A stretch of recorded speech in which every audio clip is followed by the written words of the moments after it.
সকলোৱে ক'ব শুনিব পাৰিব।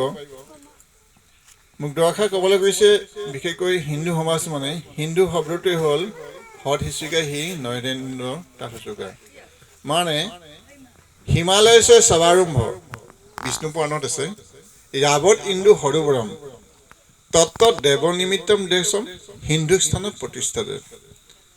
হিমালয়ৰ পৰা সৎ হিচুকাটো লগ লগে হিন্দু পৰ্বত যি আছে, হিন্দুৰ সাগৰ মানে যি আমি শ্ৰীলংকা ভাৰতবৰ্ষৰ চিন্তা কৰোঁ, তাৰ যিটো হিন্দু সাগৰ বুলি কয়, তাৰ নৰেন্দ্ৰ সেই লগ লাগি হিন্দু হ'ল।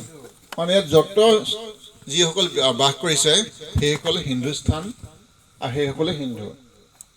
বোলে হিন্দু বুলি আমি যদি কওঁ, আপোনাৰ নামটো যদি কোৱা হয় তেতিয়া কি হয়, ইয়াত যদি নামটো আপুনি কোনজন বুলি হ'লে ইয়াত যদি ধৰে কাণ বুলি কোৱা হ'ব, ইয়াত যদি নাকটোহে, ইয়াত ধৰিলে চুলিহে, ইয়াত ধৰিলে মুখহে, এনেকৈ ভাগ ভাগ হ'ব, আপুনি কোনটো তেতিয়াহ'লে? তেনেকৈ হিন্দুৰ এটা ডেফিনেশ্যন নহয়। এই গোটেই সমস্ত বুলি যেনেকৈ আপুনি হ'ল, তেনেকৈ ইয়াত থকা গোটেই আমাৰ যি আছে ইয়াত বাস কৰা লোকসকল সকলোৱে আমাৰ হিন্দুস্তান হিন্দু হয়। সেইকাৰণে আমি এই হিন্দু সমাজৰ কাৰণে বিভিন্ন ধৰণে কাম কৰি আছে, কিন্তু বিঘৰণকাৰী শক্তি কিছুমান আমাৰ আছে। ইয়াতে আমাৰ সৎসংগসকলে অহাসকলে কৈছোঁ, যদিও আমি কম সংখ্যক আছে, আমাৰ মাজৰ পৰাই সমাজৰ ব্যৱস্থা দুই এটা কথা কম মাত্ৰ, এইখন সমাজখনক আমাৰ পৰা আঁতৰি গৈছে কিয়? আমাৰে ল'ৰা ছোৱালী আমাৰে শত্ৰু বনাই দিয়ে কেনেকৈ? কি আছে, আমি কোনোৱে আজি আমুক ধৰ্ম বুলি ক'বলগীয়াত নাই পৰা, জন্মতে হৈ আহিছোঁ, কিন্তু বেলেগৰ ক'বলগীয়াত পৰে যদি ইছলাম বা খ্ৰীষ্টান হয়, মানে আমাৰ পৰাই কাঢ়ি লৈ যাব, সিহঁতক এক্সট্ৰাকৈ বনাব লাগিব।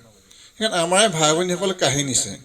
তাৰ এটা উদাহৰণ মই কৈছিলোঁ, আমাৰ জনসংখ্যা কম হোৱাৰ কাৰণে খুব বেছি ল'ৰা এটা বা দুটা থাকে, যদি কেনেবাকৈ ছোৱালী বা এজন থাকে, তেতিয়া ছোৱালীজনীক খ্ৰীষ্টানে ধৰ্মান্তৰ কৰে, চাই লয়, বিয়া পাতি লয়, তাৰপিছত ক'ব তুমি খ্ৰীষ্টান ধৰ্ম হৈ গ'লে তোমাৰ মাতৃভাগ বিচৰা, মাতৃভাগ বিচাৰিলা, তুমি পাবলগীয়া আছে, পালা, গ'লে তোমাৰ মাতৃৰ ঘৰত এটা গীৰ্জাঘৰ বনাম, এনেকুৱাকৈ গুচি যায়। আৰু আমাৰ সৎসংগ আহিলে কি উপকাৰ হ'ল, আমি অকল জন্মগতে আমি